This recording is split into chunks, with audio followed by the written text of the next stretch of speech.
What if Ned Stark survived and told Jon Snow the truth? Let's explore the depths of it in the video. I am Ned Stark, Lord of Winterfell, and Hand of the King.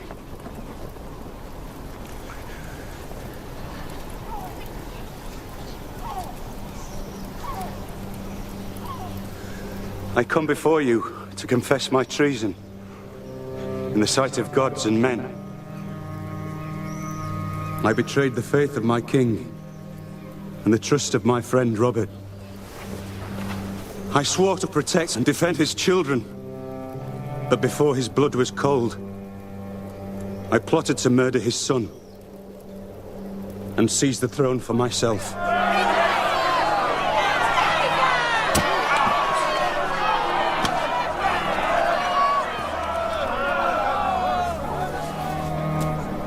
Let the High Septon and Baelor the Blessed bear witness to what I say.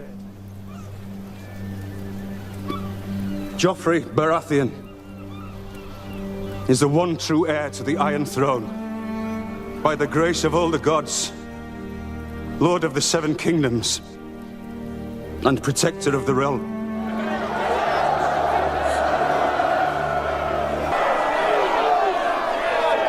My mother wishes me to let Lord Eddard join the Night's Watch. Stripped of all titles and powers, he would serve the realm in permanent exile. And my lady Sansa has begged mercy for her father. But they have the soft hearts of women. So long as I am your king, treason shall never go unpunished. Ser Ilyn, bring me his head. Cersei Lannister runs up to Ned Stark, shielding him from the guards and Ser Ilyn's blade. No. The Queen's voice slices through the air like a whip. The plaza falls into a stunned silence. What did you say? Are you defying the king? You will do no such thing. We gave Lord Stark our word. Should he confess, we would let him take the black. I gave no such agreement. I am the king. And I am your mother. Shall I kneel beside him then? Will you have my head struck off as well? Joffrey grumbles. Murmurs ripple through the crowd. Ser Ilyn hesitates. Let him take the black. Let the North see that the crown keeps its word. Or do you wish them all to rise against us? Joffrey scowls, fists clenched. You ruin everything. As Joffrey sees he has no other choice, he storms off into one of his usual fits, cursing his mother's name as he goes off. Ser Ilyn slowly lowers his greatsword. Ned Stark lives. Varys walks over to Cersei in his usual calm and deliberate manner. You may have just spared the realm a war, your grace, though I wonder at what cost of peace in your own household. Chains rattle as the door creaks open. Ned Stark, gaunt but alive, blinks against the torchlight. Yoren of the Night's Watch enters with a grim nod. Time to ride, Lord Stark. Not a lord, not anymore, and maybe not. But you'll always be a Stark. Black or not, I have something you'll want to see. Ned rises slowly, each movement heavy with pain, but no word cuts deeper than the shame of the lie he told to keep his head. As Ned and Yoren journey outside of the keep, Ned is greeted by a sight he never thought he'd see. Father. She rushes into his arms. For a moment, Ned doesn't move. Then he wraps her in a tight embrace, holding on like a drowning man clinging to shore. In his daughter's arms, a piece of him begins to mend. I was so scared. I thought they'd take your head. So did I, little one. But I'm here now, and you're here. That's all that matters right now. What you said in front of everyone about treason, it wasn't true, was it? You'd never betray King Robert. She pulls back just enough to look up at him, her eyes wide and burning. No, it wasn't true. But sometimes, Sire, sometimes a lie can save lives. But you said lies are for cowards. And soldiers, and fathers who wish to keep their daughters safe. He brushes a hand against her cheek. His voice is steady, but there is sorrow behind every word. I chose dishonor so I could see your face again. So Sansa would be safe. I'll bear that shame for as long as I must. The journey takes a long time. In the meantime, Stannis Baratheon and Renly Baratheon ready their banners, both of which claim the Iron Throne. While Ned Stark lives, the Lion and the Wolf already have drawn blood. The young wolf has won every battle, even capturing Jaime Lannister, the Kingslayer. Robb has amassed his host at the Great Halls of Riverrun, where they discuss the next moves in the War Room. Northern and Riverland lords gather beneath vaulted stone arches. Rain pounds the high windows. Robb Stark stands at the foot of the dais. Catelyn is seated at her father's side. Lords Karstark, Umber, Mormont, Blackwood, and Bolton stand among others. You've got the young wolf at your back, swords in every hand from Bear Island to the neck. Why are we still waiting? Jaime's rotting in chains. Let's strike and hand our advantage over to Tywin by marching blind. We must think, not bark like hounds. They butchered my sons. Would you have me think on that as I sit idle? The Riverlands stand with the North, but not for blood alone. Tell us, Robb Stark, what do you fight for now? Robb looks up to open his mouth and speak, just as the doors burst open. All heads turn. The tall oaken doors groan on the iron hinges. 2 cloaked figures step in, wet with road dust and rain. The guards move to intercept, but freeze. One lowers his hood.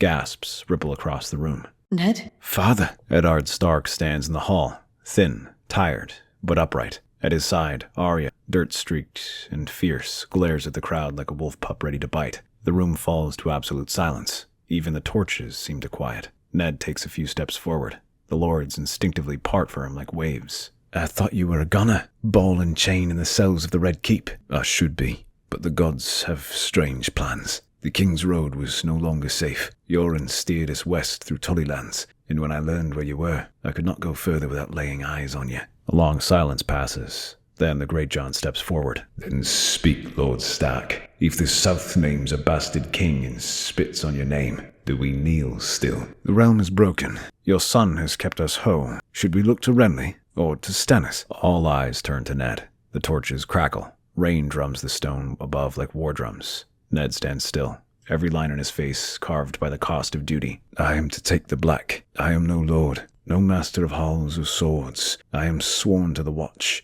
to guard the realms of men, not to rule them. He lets that hang. His voice is grave, but his eyes soften as they fall on Robb. But I will say this. The South made a game of honor and burned it for kindling. The North must decide if it still remembers who we are. A long beat. Then the Great John unsheathes his sword and drops to one knee. The King of the North! The King of the North!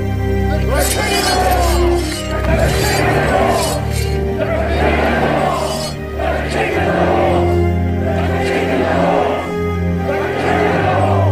The King of the North! Robb stares at them, unsure whether to speak or weep. Catelyn lowers her head. Arya watches with fierce pride. Ned watches Robb, not as a king, but as a son standing on the edge of history. A fire crackles in a stone hearth. Rain taps on the shutters. Robb sits in a carved wooden chair. Ned stands at the window, staring out over the dark river. Arya is asleep on a bench, arms wrapped around Needle. They named me king. I didn't ask for it. Nor did I ask to lead a rebellion years ago. The realm chooses its own roads. We're just made to walk them. You always said honor came first, but I see now. It's never that simple. No, it isn't, and it never was. I only wanted to bring you home, and yet here you are, standing where I once stood, but with more behind you than I ever had. Would you have stopped them? To take the black, Robb, to hold no lands, father no children, wear no crown. I cannot name kings. But you're still my father. That I am, and as your father, I would ask you to think carefully before every sword you raise, before every word you speak from that seat. What you win in war, you must carry in peace. I will.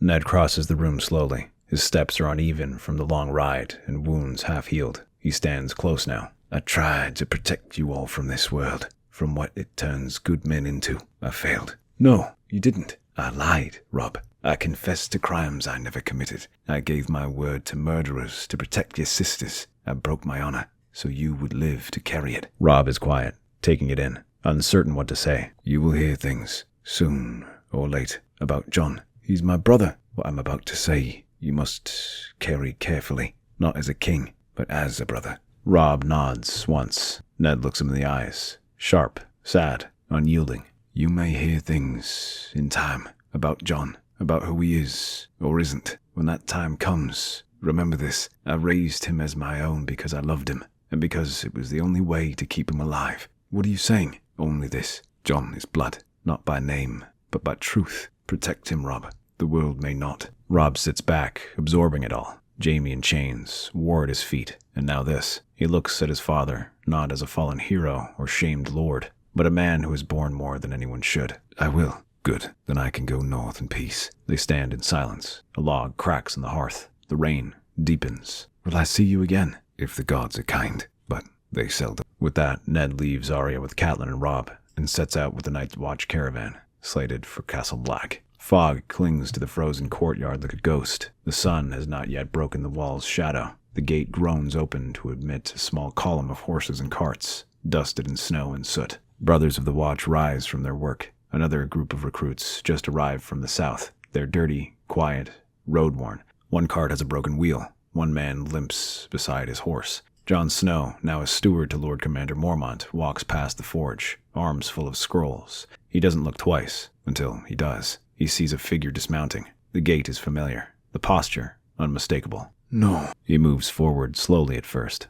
then faster. The snow kicks up under his boots. The man turns, pulling down his hood. Father! Ned Stark stands in black wool, his beard longer, his face thinner, but his eyes the same. For a moment, neither moves. Jon, they said you were to be executed. They intended to, but it seems the gods were not finished with me. Jon approaches slowly. His breath hangs in the air. You're in black. Not sworn yet, but I travel with them. Why? Ned doesn't answer at first. He looks past Jon to the black stone of the wall, the vast white sky beyond, then back. Because it was the only path that didn't end in blood. A long pause. Jon shifts. And the truth, is that gone too? Not gone, just waiting. He rests a hand on Jon's shoulder. It's heavier than Jon remembers. More fragile, too. I'd like to speak, if you have time. For you, I have all the time in the world. Eddard Stark did not arrive at Castle Black as a criminal, nor as a lord, but something in between. He did not sleep in the quarters of the new recruits. He was given a private cell,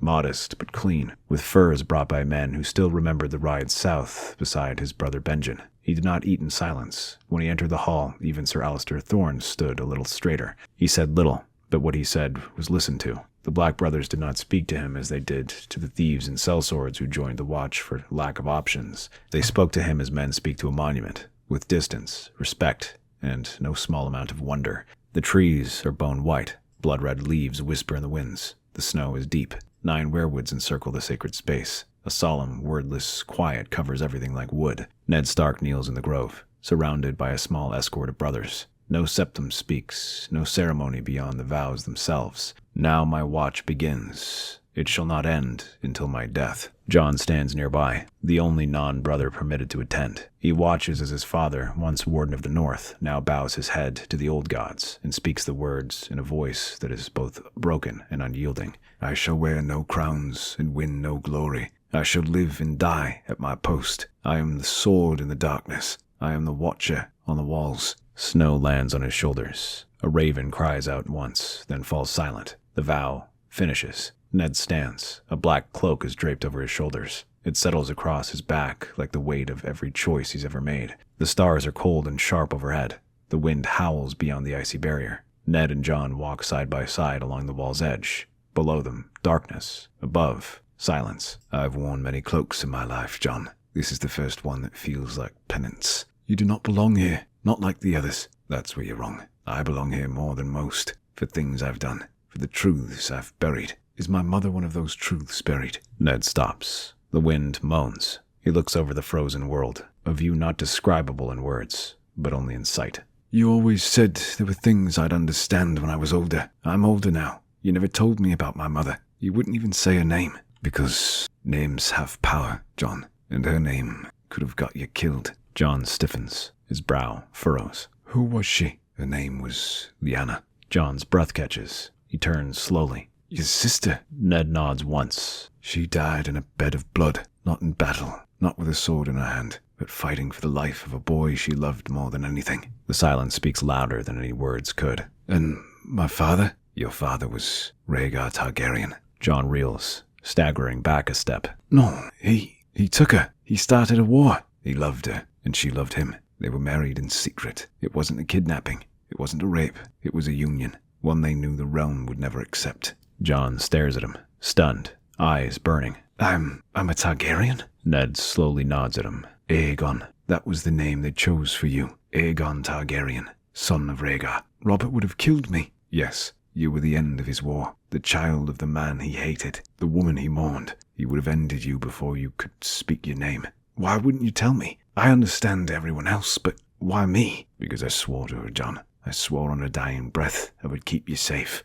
and because I knew the moment your name reached the wrong ears, your life would end. This secret was the only shield you had. A long silence stretches. The wind bites. Neither man speaks. Then, All my life, a bastard, a lie. Everything I thought I was, it's gone. No, you were raised a Stark. You learned honor from Winterfell's cold and kindness from its hearth. You're not just your blood, Jon, but your blood does matter now. Jon looks up, eyes sharp. Why? Because you are the rightful heir to the Iron Throne. I don't want it. Neither did I. Neither did Robb. But some names, some truths, don't wait for want. The wind howls around them.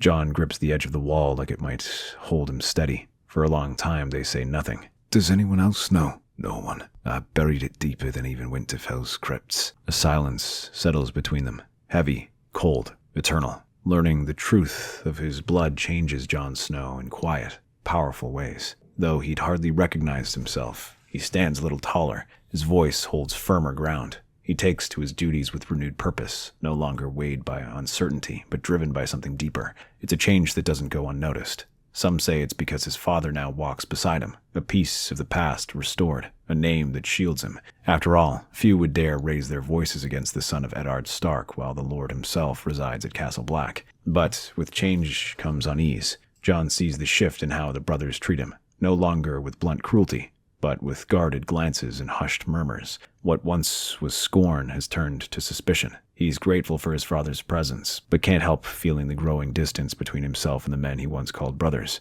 The truth of his parentage, Targaryen blood in the midst of the War of Five Kings, weighs heavier with each passing day. He had once considered leaving the Wall when Robb rode to war. The urge was strong, but now things are different. His very existence could cast a shadow across every claimant's throne. What if the war was all for nothing?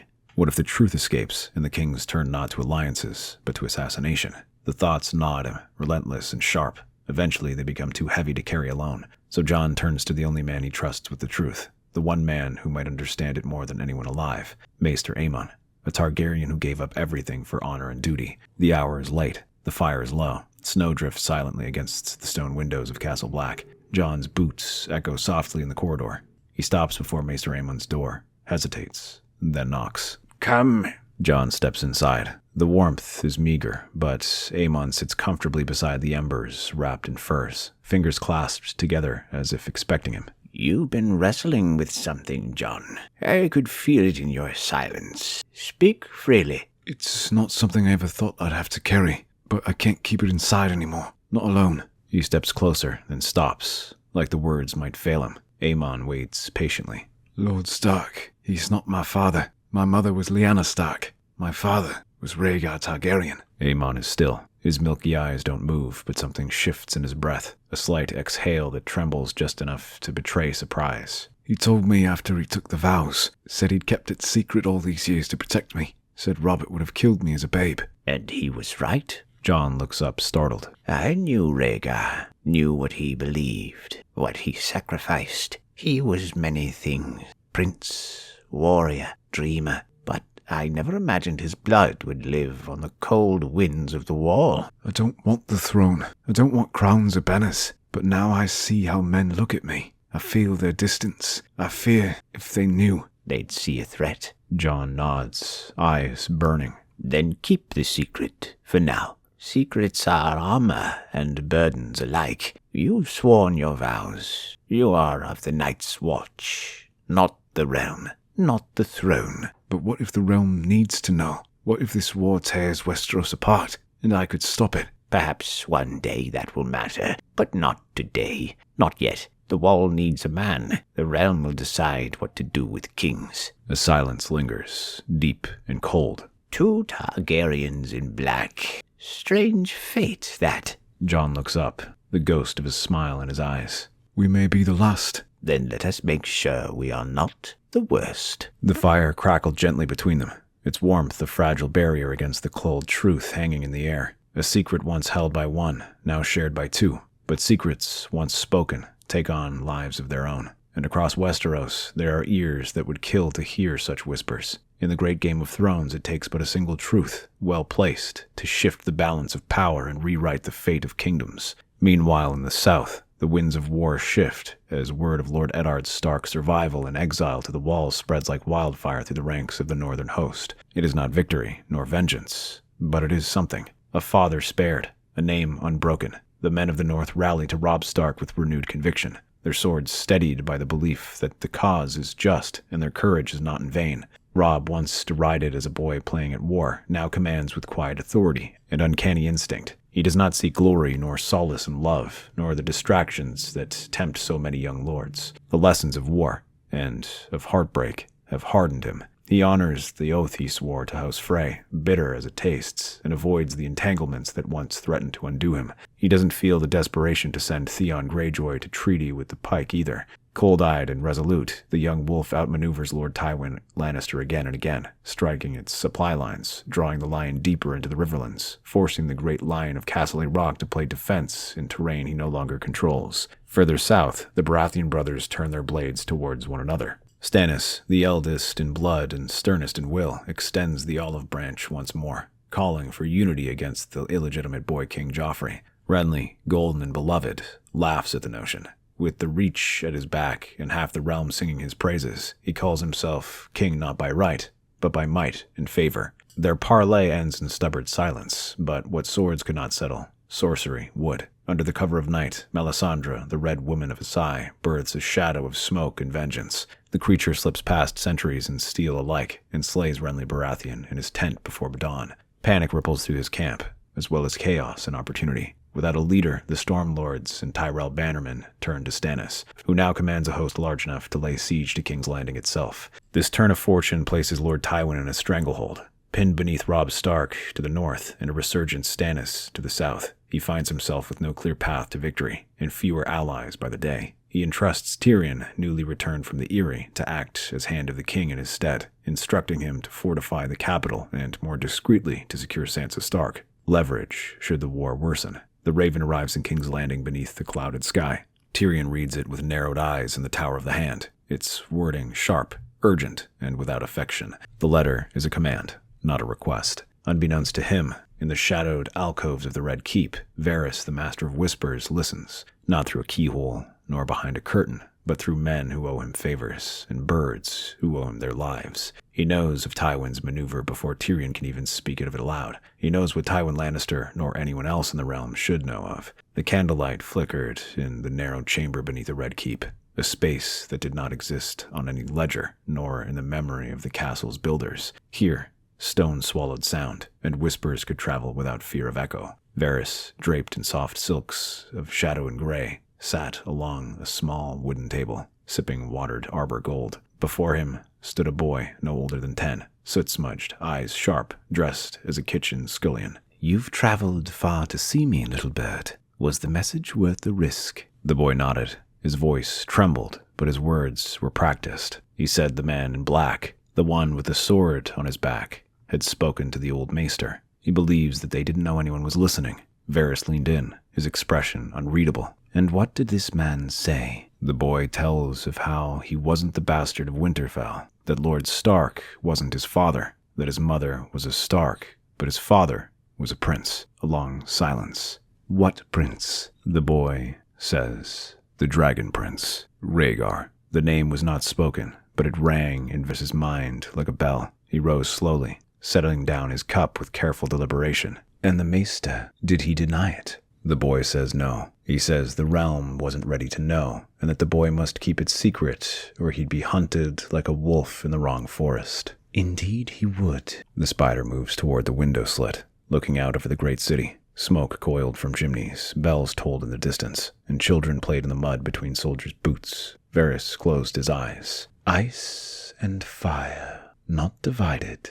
but bound in one blood." He turned back to the child. "You've done well. You'll eat tonight, and have warm clothes before the moon sets. But tell no one of this tale, not even the other birds. This is a song for careful singers." The boy nodded and vanished into the hidden door behind the stone shelf. Alone once more, Varys poured a second cup and did not drink. "If this is true, then the game is changed entirely." Hemmed in on all sides, a lion with no room to pounce, Lord Tywin Lannister finds himself with precious few options. With Stannis Baratheon's fleet drawing ever closer to King's Landing and Robb Stark's northern host tightening its grip from the west, the Old Lion does what he must. He offers terms. In a rare gesture of concession, Tywin proposes peace. Sansa Stark will be returned unharmed.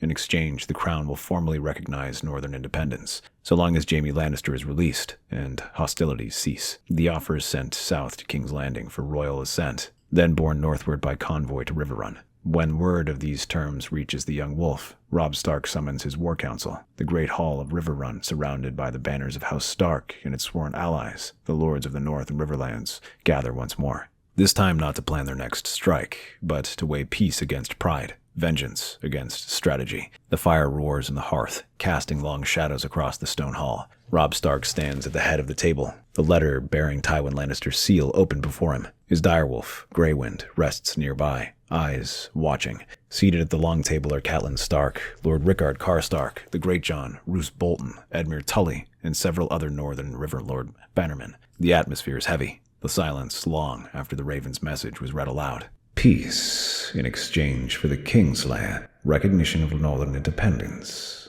The girl returned. Sounds like the lion's lost his fangs. I say we press harder. Take Castle Rock next. Rickard Karstark spits into the fire, furious that this is even being debated. Peace. My sons rot in their graves while Jaime Lannister breathes. I won't see him traded for a paper promise. And what of Sansa? She suffered enough at their hands. We have a chance to bring her home. Must we risk that? We risk more by trusting the word of Lannisters. We lose little by delaying. Send back our terms. The girl comes first, safe, untouched. Then, and only then, we speak of Jaime. We've bled too much to be bought by honeyed words, but if this offer brings Sansa home, we must take the chance. Robb turns to his maester nearby. We write the response as I speak. To Lord Tywin Lannister, from Robb Stark, King in the North. Return my sister to us, safely and without harm. Only then will we have peace. Until then, we remain at arms. And Sir Jaime's fate hangs in the question. Seal it, and send it with a man we trust. And if he refuses? Then we march through his lands and take her back ourselves. The fire in the Lannister tent braziers burns low. Tywin stands over the war table, scanning a fresh scroll. Kevin watches him from across the room, silent. Tywin finishes reading and tosses the letter onto the table. He wants peace once we return the girl. Until then, he holds the Kingslayer's life in question. He's pressing the advantage. Their position is strong, and we have little to trade but words and a daughter. And words can be sharpened. We'll send Sansa, but not swiftly. Let them wonder if we mean to honor the terms. Send a raven, but let them wait. And Jaime? Still breathing. That's enough for now. He looks down at the map, eyes narrowing at the Riverlands. Send a message to King's Landing. Begin preparations. Slowly, and send a rider to Highgarden. If we're to survive this war, we'll need more than wolves and whispers. The winds of war had calmed briefly when Sansa Stark returned to the north. Escorted by a royal convoy under banner of truce, she crossed the war-torn lands and arrived at Riverrun, where Robb Stark and his bannermen awaited. Her return sparked an eruption of emotions in the north. Grief for the scars she bore, joy for her survival, and outrage over the cost. Yet her presence reaffirmed Robb's legitimacy and tightened the unity among northern and river lords. Still, peace was a fleeting illusion. In the south, the true storm gathered. Stannis Baratheon laid siege to King's Landing with a seasoned army and a sense of righteousness that bordered on divine fury. Tyrion Lannister, now hand in all but name, masterminded the city's defense. His deployment of wildfire in the Blackwater Bay turned the tide temporarily, incinerating a significant portion of Stannis' fleet in a green blaze that burned for days. Yet fire alone could not break Stannis. His men scaled the shores, and blood ran through the streets of Flea Bottom. The city stood on the brink, its defenses buckling under Stannis' relentless pressure. Just as the Red Keep was near falling, the banners of House Tyrell and the Lannister host rode through the city's rear gates. Mace Tyrell's cavalry, bolstered by Tywin's war-hardened troops, smashed into the back of Stannis' lines and forced his retreat. But in the chaos of battle and politics, Varys worked in the shadows. The Spider, fervent in his crusade to know the truth of Jon Snow, moved quietly through old records, visited maesters in secret, and called upon informants across Essos and Westeros alike. Slowly, a pattern emerged. The truth, once mere speculation, now took root. In a quiet chamber beneath the Red Keep, lit only by flickering candlelight and the scent of ink and old vellum, Varys laid out scrolls that detailed the timeline of Lyanna Stark's disappearance, Rhaegar's last known movements, and accounts from Tower of Joy survivors. A rare sense of urgency marked his otherwise serene movements. He spoke with former retainers of House Dane, bribed archivists at the Citadel, and consulted those who remembered Elia Martell and the fate of her children. The conclusion, though terrifying in its implication, was clear. Jon Snow was no bastard. He was the son of the last Dragon Prince. Varys dispatched agents across the realm. A former maester in Old Town who once transcribed Robert's letters now worked secretly under Varys's coin, retrieving long-buried missives that hinted at Rhaegar's second marriage. A merchant from Lys whispered of a sept on Dragonstone that had hosted a union in secret, officiated by a rogue septon loyal to the Targaryens. Even in Meereen, Varys's former allies in the Shadow Market traced rumors of a child smuggled from Dorne under the guise of a bastard. Each account, each scrap of truth, built the tapestry Varys now wove. But he knew the truth meant little without belief, and so he ceded the realm. Whispers of Jon Snow's heritage began as rumor. In the drinking halls of Gulltown, singers performed new ballads, of a wolf maid and a dragon prince, of a babe born in grief beneath a tower of tragedy. In the court of Sunspear, Varys's ravens carried a sealed scroll directly to Prince Doran, its contents enough to cause even the cautious Martell to look toward the north with renewed interest. The reach proved more complex. Though Mace Tyrell remained curious, his mother Olenna listened. She knew the value of secrets and how to wield them. In return for gold and assurances, Varys's whispers found their way into the midst of Highgarden's minor bannermen and ambitious cousins, each one wondering if it was time to hedge their bets. Meanwhile, with Stannis' defeat at Blackwater and the Tyrells now bound to the crown through Margaery's engagement to King Joffrey, Tywin Lannister once again felt the winds at his back. He would not sit back and watch his heir and son stay prisoner in northern cells. Although he had bargained for peace in his time of need, it was time to renew the war and retrieve his son, by blood and sword if necessary. To save face, he sent ravens to the north for them to give back to Sir Jaime. The chamber is lit by golden candlelight. Tywin Lannister stands at the head of the table, calm, unreadable. Tyrion lounges in his chair, flicking crumbs from his tunic. Kevan Lannister, Pycelle, and Littlefinger are seated in a tense semicircle. With Stannis repelled and Margaery betrothed to Joffrey, the realm is stable. For now, it is time we reclaimed what was lost. By that you mean Jaime. Our enemies still hold him. I made peace while we were surrounded. That debt is now void. We've little chance of negotiation. The boy will not give up his greatest prize. Then send a raven. Offer them the illusion of choice. A formal request. Courtesy before fire. Let them make their decision. Then we make ours. And what if they say no? Then they will bleed. Robb Stark stands at the head of the hall, scroll in hand. Beside him, Catelyn Stark, Greatjon Umber, Roose Bolton, and Edmure Tully form a half-circle. The air thick with tension. It reads, "Return Sir Jaime Lannister to us, and peace shall follow." It's only a matter of time. A Lannister's word is worth less than their gold. Tywin believes his footing is firm again. He thinks the North will kneel for the sake of quiet. He forgets this is the North. He remembers. He simply doesn't care. Right back. Tell Lord Tywin, Jaime Lannister remains our captive. If he wants him to live, he'll maintain the peace we have. Otherwise, expect a war and a dead son. They all nod in grim agreement. The war drums beat once more. The war flared anew. Robb launched a daring raid on Ashmark, torching the Lion's grain stores and disrupting Tywin's supply chain. In response, Tywin marched through the Golden Tooth, retaking Harrenhal and seizing control of the Blackwater tributaries. They danced across the riverlands, trading victories, each refusing to give ground entirely.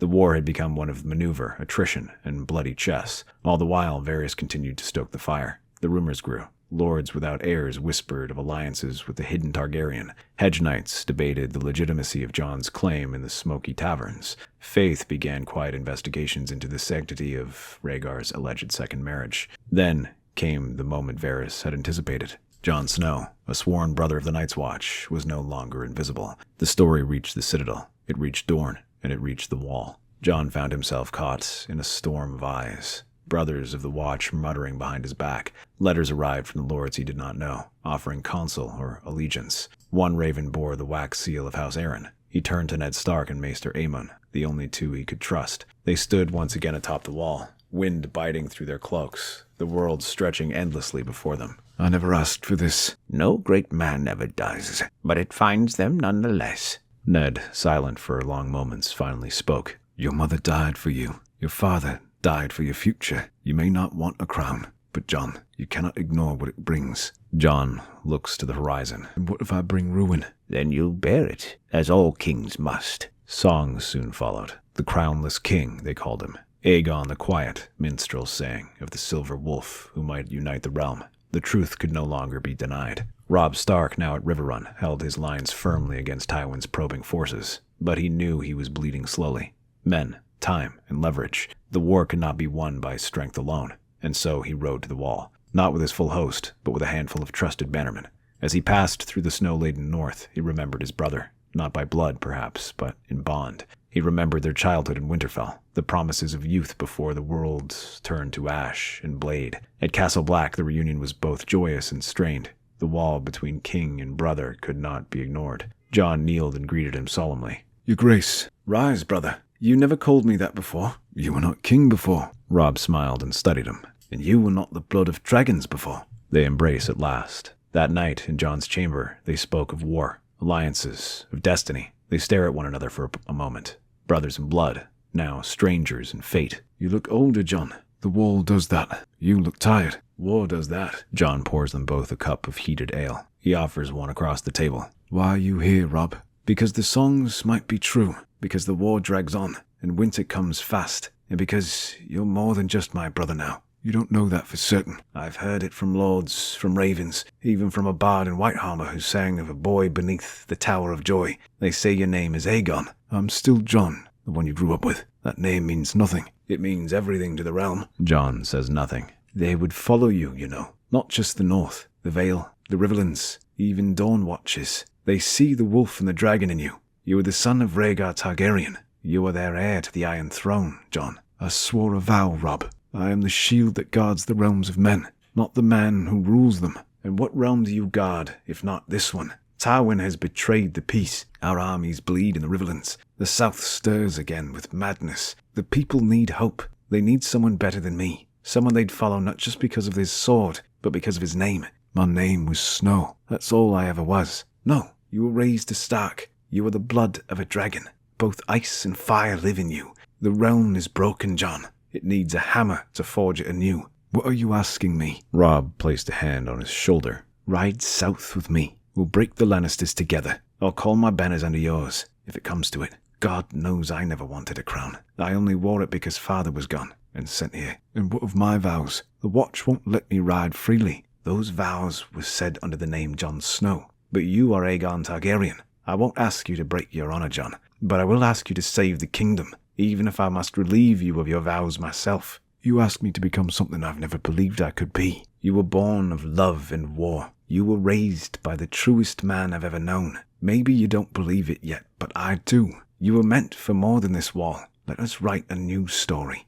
One where peace doesn't require sacrifice. One where a king is not born from ambition, but from need. Jon looks to the flames. In them, he sees Winterfell. He saw the Red Keep. He saw a throne of swords and the ghosts who died trying to claim it.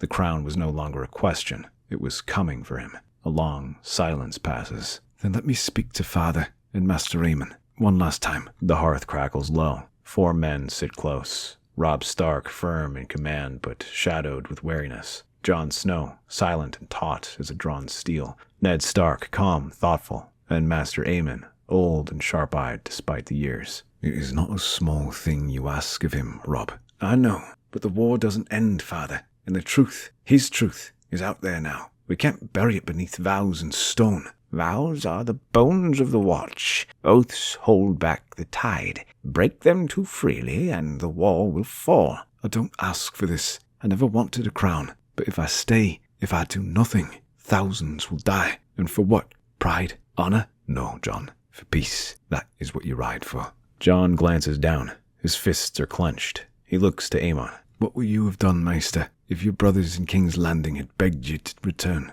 to rule? I was blind by then, but even if I'd had my sight, I'd have chosen the wall. My place was here, but you were placed here by a lie. Aemon takes a breath and ponders. The realm is at war. The dragon lives again, though raised by wolves. If your blood can bind the north and south, bring justice to the realm, then perhaps the gods chose you for this. Jon looks to his father, the man who raised him, not sired him. Ned meets his gaze. No matter what your name, Jon, you are my son. I will support you should you choose this road. We'll hold the castle. Jon exhales, a long, heavy breath, then nods. I will go. I'll fight, not for a crown, but for the realm, for those who cannot.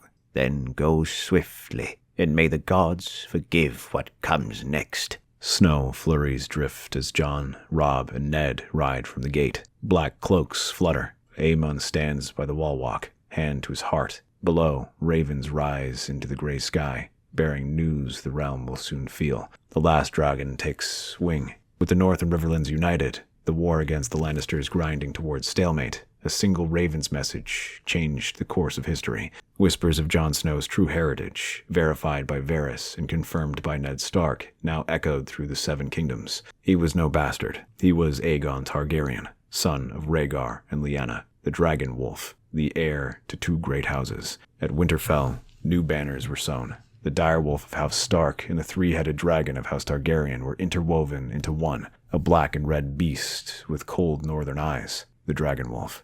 Lords from Bear Island to White Harbor swore fresh oaths. Men who once marched for Robb Stark now marched for King Aegon. When news reached Dorne, Prince Doran Martell's long-stilted heart stirred. Rhaegar had been beloved in the south. To learn his son lived, legitimized by the honor of Ned Stark and whispered in the shadows by Varys, gave Dorne cause. The Martells declared for Aegon. House Arryn of the Vale, with young Robin under the careful eye of Lord Royce, chose to act. The Eyrie had remained quiet too long. Now, as the Dragon Wolf banner flew from Mount Caelin to Riverrun, they joined the war. Across the Reach, minor lords, wearied of Lannister coin and treachery, turned cloaks. Even some lesser Westerland houses, tired of Tywin's levies and bleeding economy, bent the knee to the new king. Tywin, ever the tactician, found himself reeling. His control over King's Landing grew tenuous. Despite Joffrey sitting the Iron Throne, the realm hungered for unity. Aegon had a stronger claim, and stronger allies. The tides had turned. And just when victory seemed within reach for the Dragon Wolf's coalition, the skies above Westeros roared anew. From the east came Daenerys Targaryen, Mother of Dragons, abroad a ship flying her own standard. With her road unsullied, Dothraki and her three dragons, Drogon, Viserion, and Rhaegal. She came not to wage war, but to see the truth for herself. Could this man, Jon Snow, truly be her kin? At Riverrun, in the heart of the Targaryen Stark camp, she approached him. Rhaegal, the green dragon named after Jon's father, circled the sky and landed beside his namesake. The creature's great head lowered, emerald eyes studying him not with hostility, but recognition. With a deep, purring growl, Rhaegal pressed his snout against Jon's chest, inhaling. Then, with a slow, deliberate motion, he curled his serpentine neck around Jon, sheltering him in a gesture more intimate than anything Daenerys had ever witnessed. Daenerys' breath caught. He knows you. Jon rested a hand on Rhaegal's scales, feeling the warmth beneath them, the heartbeat of a creature that should have been wild, untamed. But here it was, calm, protective. I don't understand. Daenerys stepped forward, slowly, her eyes never leaving his. Her expression was a mixture of wonder and grief and recognition. I named him for your father, my brother, Rhaegar, and now he chooses you. The blood remembers, even when we do not. So it's true then. You and I, we're family. She gave a small nod, tears threatening to fall. You are blood of my blood, Aegon Targaryen.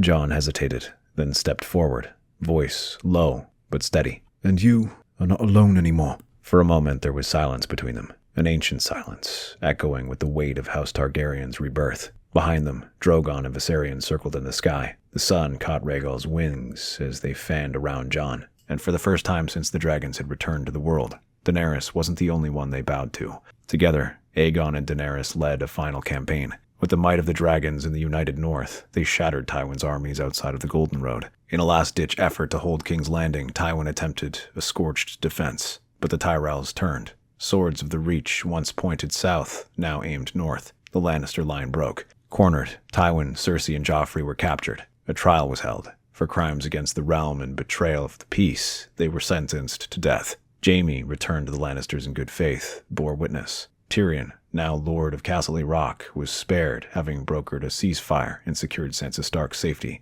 Above the killing of children and learning from the butchering of the Targaryen children, Aegon and Daenerys allowed Tommen and Myrcella to live under Tyrion and Jaime's watch. With the capital taken, the Iron Throne now had 2 claimants of Targaryen blood. Rather than quarrel, Jon and Daenerys chose unity. They would rule together. The wedding bells of House Targaryen rang out for the first time in decades. The people rejoiced. Peace seemed within reach. But peace in Westeros was never meant to last. While the kingdom celebrated, a raven from the Wall arrived. Ned Stark, now Lord Commander of the Night's Watch, bore grim news. Mance Raydar's host had attacked from the far north, seeking passage through the Wall. The Night's Watch held them back, barely. But amidst the chaos, something darker emerged. The White Walkers returned. In the heart of battle, as wildlings charged, the dead rose. Frozen whites tore through both Night's Watch and wildling ranks. Mance was slain. The survivors fled. Yet the Wall held, for a time. Jon and Daenerys flew north on Dragonback to see for themselves. What they found chilled even their seasoned hearts. Thousands of undead gathered beneath the northern sky. The land itself was dying. Fields withered, snow fell without end, and the Wall's ancient runes flickered. It was just as Maester Aemon had said. The Wall was more than stone.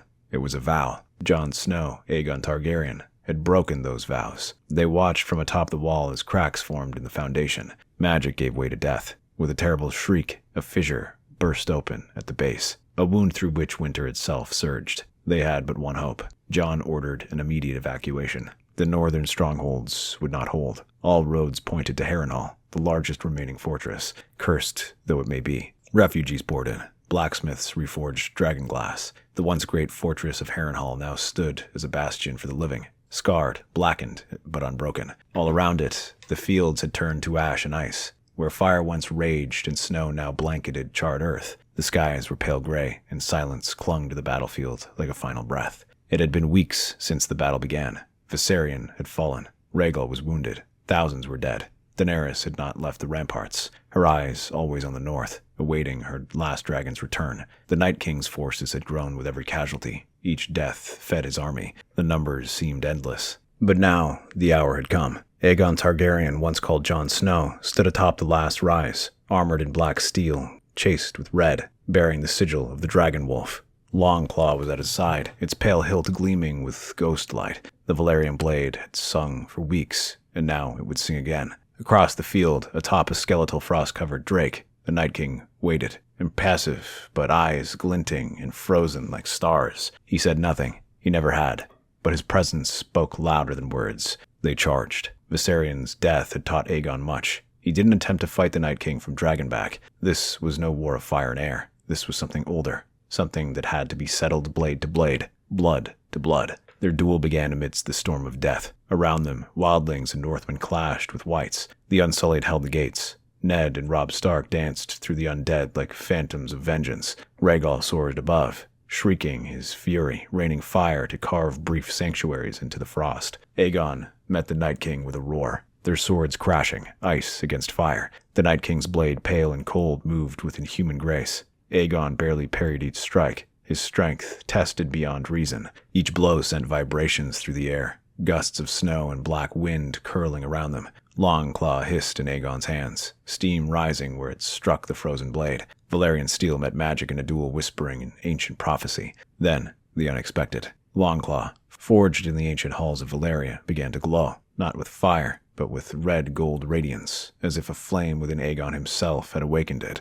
as if the blade knew its purpose. The magic of dragon blood, a prophecy, the old gods, and the Lord of Light, all surged into the steel. Lightbringer was not a new sword. It was Longclaw all along, waiting for the one meant to wield it. And Aegon, forged by loss, duty, love, and fire, had become that man. The Night King faltered. For the first time, he hesitated. They fought across the bodies of the fallen. They clashed atop a mound of dead, slid down a bank of ice, circled a ring of fire kept alive by Drogon's breath. Ghost, bloodied but alive, lunged at the white, threatening Aegon's flank. Greatjon intercepted another White Walker with a dragonglass sword to the throat. Ned and Robb screamed for the living to rally. But, in the heart of it, was Aegon and the Night King. Life and death, prophecy and silence, who stood alone in that dying storm. Their final exchange was brutal, desperate. Aegon's left arm was numb, blood slicked beneath his armor. The Night King's blows grew faster, colder, seeking the killing stroke.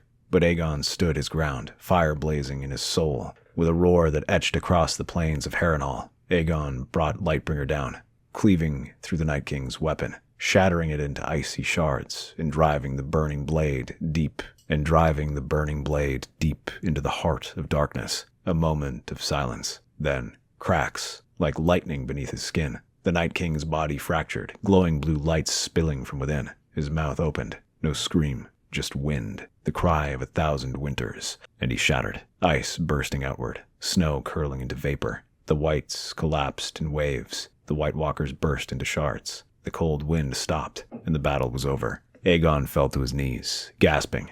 Daenerys was at his side in seconds, her arms around him before he could fall. Blood dripped from his jaw. His skin was frostbitten and scorched, but he was alive and victorious. The survivors, the few that remained, gathered, breathless, battered, but unbroken. The prophecy had come to pass, passed down from Aegon Targaryen, first of his name, to Aegon Targaryen, Azor Ahai. Azor Ahai had risen, not in fire alone, but in sacrifice and in love. Lightbringer had been forged not through the murder of a beloved, but in the fires of perseverance and kinship, the legacy of two worlds, wolf and dragon, brought together in one soul. And in the great halls of Harrenhal, beneath the banners of wolf and dragon intertwined, the realm knew peace. That's our theory. Westeros is a land filled with exciting stories and possibilities, and we love exploring them. If you want to accompany us on this journey across the Seven Kingdoms and beyond, then please like, share, and subscribe to our channel.